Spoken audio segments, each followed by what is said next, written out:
جب آپ کو محسوس ہو دیکھیں کہ میرے اس سینے میں درد اٹھ رہا ہے اور پھر میرے کندھوں پہ وزن جا رہا ہے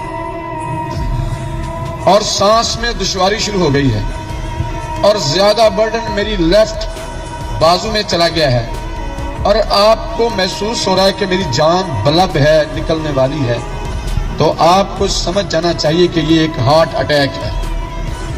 تو how you can escape from that, آپ اس پوزیشن سے کیسے نکل سکتے ہیں؟ اگر آپ چل رہے ہیں تو آپ بالکل آرام سے کھڑے ہو جائیں، گاڑی میں ہیں تو باہر نکل آئیں، کھڑے ہو جائیں۔ اگر آپ گھر میں ہیں تبھی ایک مرتبہ کھڑے ہوں، تاکہ ہو سکتا ہے آپ کے کھڑے ہونے کے پوز سے آپ کا جو کلاٹ آپ کے ہارٹ میں آیا وہ نکل جائے۔ لیکن آپ کو اس وقت کیا کرنا چاہیے کہ پہلے دوستوں بالکل آپ اپنے دونوں ہاتھ ایسے اکٹھے کریں اور آرام سے، آہستہ سے، جلدی سے نہیں، بالکل آرام سے زمین پہ بیٹھ جائیں۔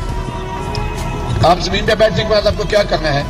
یہ اللہ تبارک تعالیٰ نے آپ کے ناک کے بالکل دونوں جانب دو غدود عطا کیے ہیں جن کو ایڈنائڈ گلینڈز کہتے ہیں۔ ان کے سینٹر میں ایک پردہ ہے بالکل۔ اب اس پردے کے لیے آپ نے کوشش کیا کرنی ہے کہ ایسے آرام سے بیٹھ کر آپ اپنے ناک سے بھنورے کی آواز نکالیں گے۔ کیسے؟ انہیل کریں گے اور آہستہ آہستہ آواز نکالیں گے۔ انہیل کریں اور آپ کریں گے